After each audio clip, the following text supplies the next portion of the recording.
नमस्कार, मैं हूं अमीश देवगन और आप देख रहे हैं देश का सबसे लोकप्रिय शो आर पार।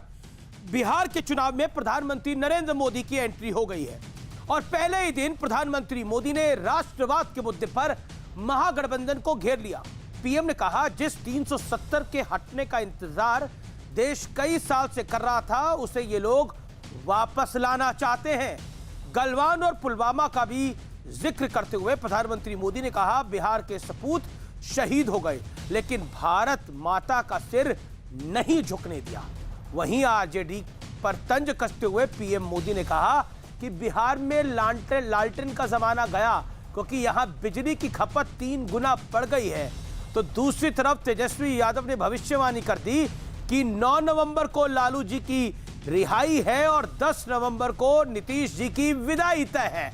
उधर नीतीश कुमार लालू यादव के दौर को जंगल राज बताते हुए दावा कर रहे हैं कि उनकी सरकार ने बिहार में चौतरफा विकास किया है।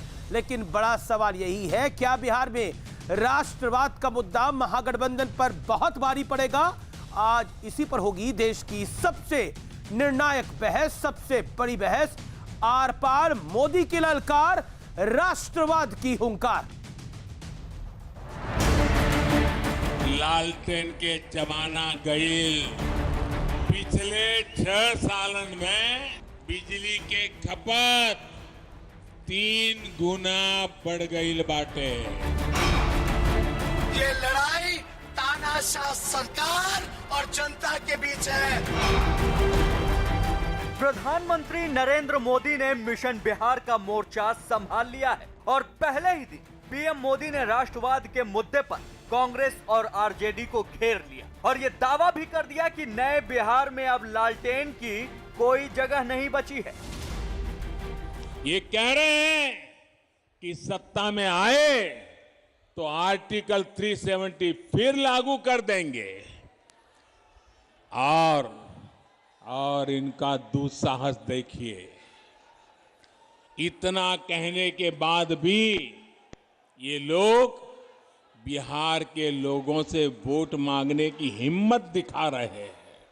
आज के बिहार में लालटेन की जरूरत खत्म हो गई है। बिहार के सपूत गलवान घाटी में तिरंगा के खातिर शहीद हो गए लेकिन भारत माता के माथा ना झुके दले। पुलवामा हमले में भी बिहार के जवान शहीद भइले। हम उनके चरण में शीश झुकावतानी, श्रद्धांजलि देवतानी। दूसरी तरफ तेजस्वी यादव और राहुल गांधी ने भी एक ही मंच से मोदी सरकार पर वार किया। तेजस्वी यादव ने तो भविष्यवाणी कर दी कि 10 नवंबर को नीतीश कुमार की विदाई तय है। बिहार के सब मजदूरों को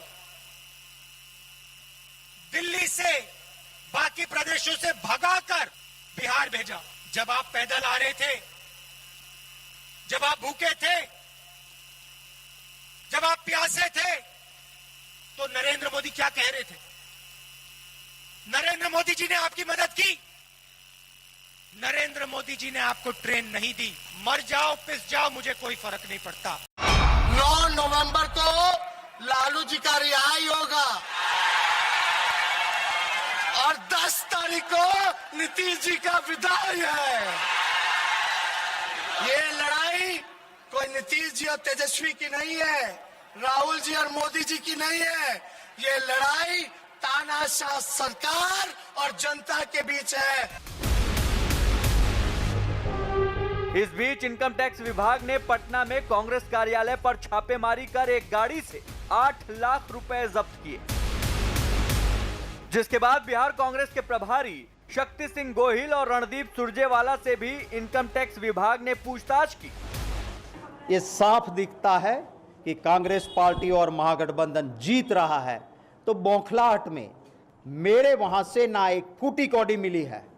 सदाकत आश्रम में दरवाजे तक कितने व्हीकल लगे हैं, 1 रुपया हमने ना दिया है, ना हमें देने की जरूरत है। लेकिन आज सबसे बड़ा सवाल है कि क्या बिहार में एनडीए के राष्ट्रवाद का दांव महागठबंधन पर भारी पड़ेगा। आज इसी मुद्दे पर होगी बिहार चुनाव पर सबसे बड़ी बहस। मोदी की ललकार, राष्ट्रवाद की हुंकार।